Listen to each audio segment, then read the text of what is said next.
Good morning, everyone. This is Sean. I'm your late life entrepreneur. Today, I'm talking to you from the savanna of Kenya. Yesterday, I left Nairobi on a very small motorbike overland, and I arrived here near the Masai Mara Park. Actually, went through the Masai Mara Park with my guide a little bit yesterday, saw a lot of animals, and then we came to this lodge and we stayed the night in this lodge. So today I want to talk to you a little bit about clarity.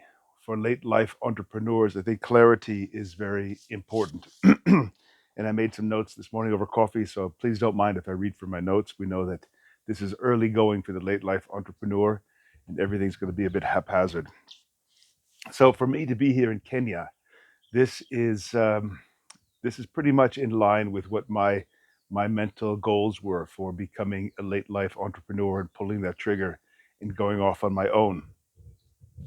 What my suggestion to anybody thinking about doing this is to really have clarity in his or her mind about, if I'm going to leave my job later in life and go off and start my own thing, really, what is it that I'm trying to achieve? You know, before you make that decision, before you make that leap, I think that it's very helpful if you have that clarity in your mind. Now, I had a pretty good idea. It was probably vaguer than it should have been. I could have taken more time before. I always call it being in that protected environment of a job before making that leap to what do you call it, independence. um, I could have been a bit more clear about what I wanted to do. But once you're in it, then the clarity comes. I think once you're struggling and you're swimming in it, you really tend to get a clarity of what you want to do. So vague, and then now it's more precise. And as I go, I structure it more, and every day I become clear on what I want to do. One thing I would also suggest is, if you're a late life entrepreneur, to make that clarity realistic. I would tell anybody to refrain from these pie in the sky, extreme, ambitious beliefs of what you're still going to achieve. Now, a lot of people say, "Hey, anything's possible. You can still be anything," and that's probably true. That's probably true. But I go along the lines of probability. So if you're saying, okay, going along, I've been doing this. Now I'm going to go off on my own, and I'm going to be a billionaire. I'm going to become the most important person in this field and everything. It could happen. Sure, it could happen. But I prefer to go for that sweet spot of what is a realistic achievement for me as a late life entrepreneur. So avoid that outlier effect, that thing that could happen to one in a million people, and go for that sweet spot, at least initially. I think that's the best way to approach it. So I'll give you some examples of what that meant to me, just to give you an idea of what maybe it could mean for you. So the first thing I wanted to achieve, being on my own, is that I wanted to do the work that I really wanted to do. As an employee, every once in a while I would touch on something that was a growth opportunity, and I would learn something and I would grow. By the way, you can see the savanna of Africa behind me. I hope this is visually effective. So as an employee, I was able to do things in which I could learn, that's for sure, especially early going. And that had a huge benefit for me. It helped me become the person I am, the professional I am. And later, in the series, I'll tell you more about what it is I do and what my qualifications are and such. But I wanted to do work that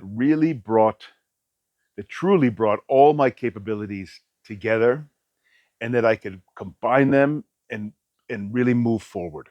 I didn't want to just play in the comfort zone anymore. I wanted to become a greater version professionally of what I was. So taking all those pieces together and saying, okay, the client needs this, and let's move all this package forward, and that's testing the limits, that's going outside of the comfort zone, that's growing, that's becoming something that I didn't believe I could become as an employee, just because the employees or the businesses don't push the limit that far, and only in rare occasions. So really, being on my own, I really wanted to have that bundling of abilities and finding those environments in which I had to put everything into it, and then pushing that forward, and testing what I could be.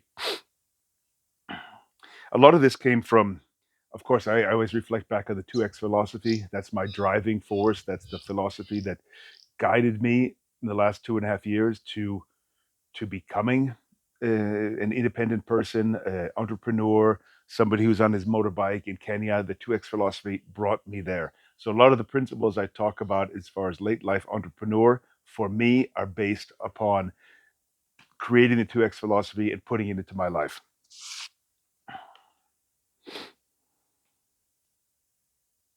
And the next thing I wanted was flexibility. I didn't want to be living by someone else's time schedule. I didn't want to be, have to be at work from 8 to 12 or whatever it was. I didn't want that anymore. I mean, I think that's fair enough later in life if you've gotten the experience and you know what to do. That I didn't think I should live anymore by someone else's time planning. So the funny thing is, it means I work actually now probably 10 times more than I worked before. I mean, really, I'm working tremendous amount, and I have to learn how to limit that. That is going a bit overboard. The difference being that I'm doing it for something that I want to do that gives me a tremendous amount of satisfaction. So when I'm putting in all these hours and all these times, and I wouldn't even call it hours, it's effort, putting in all this effort and thought and planning and creativity, I'm doing it. That's something for me. That's something for me for the next 10 years or 15 years. Something that I put in now is gonna reap later. So all this effort I'm putting in, I know I'm doing it for me, I'm doing it for my family, I'm doing it for the people with whom I collaborate. So, but I wanted the flexibility. I wanted to say, okay, today, the mornings I train jujitsu. I do that basically every day. I train jujitsu, and that's during normal work hours. It means I have to work earlier in the morning. It means that oftentimes I'm working late at night, but I wanted to train jujitsu. I wanted to say, hey, I'm going on my motorbike in Kenya for 4 days. Not have to ask anybody. Um, so of course, I'm yesterday on the bike. I had so many ideas, so many things were coming to me. So I could always say that I was working on the bike also because I'm working on things that are for me and for my business and for my future. So it's always there. As an employee, you can shut off. When you leave the office, you can shut off and then turn it back on the next day. As an entrepreneur, late life entrepreneur, that's not going to be the case. You're going to be always thinking about it. But flexibility is what I wanted. Then, like I say, I wanted to have a future structure. I wanted to say what I'm putting in now, I'm going to get out later. I didn't want to say what I'm putting in now will result in Switzerland. We get our pay every day, every month on the 25th. I didn't want to say what I put in now, I get out on the 25th of the month in my salary. Somehow that didn't work for me anymore. Now, I have a friend who has a really interesting job, and he's on the fence. Should I become a late life entrepreneur or not? Now, with his job and what he's able to do, I would tell him not to do it. Stay in it for the next 10 years because he has an interesting life. But for those of us, who have, let's say, regular jobs and we think there's more, there's a certain satisfaction about putting in and knowing you're going to get it out later.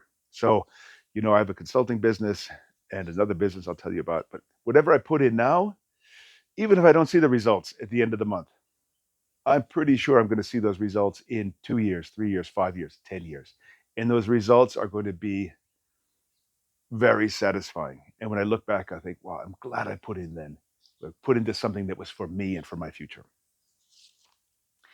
And then finally, financially has to play a role. That's why we go to our jobs. Um, and then if we're going to start our own companies, we have to have the financial results also. Otherwise, it doesn't make any sense because this is a world run by bills, and freedom comes from health and happiness and having money in your pocket. We have to be realistic about that. So financially, my goal was like this. Strike that, not a goal. My idea was like this. And I say strike that in goals because I don't go by goals anymore. Since I started 2X philosophy, I don't live by goals. I live by other drivers. But what I envisioned was after 5 years to be earning per month 3 times as much as I earned in my best month as an employee after 5 years. And if you do the numbers, if I do things right and I continue to work and dedicate and be disciplined and drive the business forward and think and plan, that is definitely realistic. And then midterm, I'd say after 2 years, I wanted to be earning 1.5 times as much as I earned in my best month. So 18 months into it, which would take me to the middle of 2026, I should be earning 1.5 times as much as I earned in my best month as an employee. And within, now this is the sort of challenging part, and the realistic challenge of finding clients has come through. Within the first year, I want to get to half as much per month consistently as I earned as an employee. I had to temper that a little bit. I really thought more clients would be coming at the beginning, and I kind of thought it was going to be a lot easier to make money at the beginning. So after 1 year, by the end of 2025, my idea is to earn 50% per month consistently of what I earned in my best month as an employee. So that is my planning. After 10 years, I haven't thought that far. If things go right, after 10 years, it could be 5 times, could be 6 times. But that's down the road. That's based on adjustments that I make along the way. But if we take all of our abilities and we really dedicate and we plan and we learn all the tools we need to learn, I'm convinced that when it comes to financial rewards, being an employee is very limiting. But it takes a lot of getting through the muck to get there. So, from Kenya, from the savannah of Kenya, I hope you enjoyed that. That is the Late Life Entrepreneur, episode 5, I believe. And I'm going to continue doing these 2 times a week. I've had some nice feedback. People are enjoying the thoughts that I exchange. So feel free to comment, like, and subscribe, as people say. And I'll be back soon.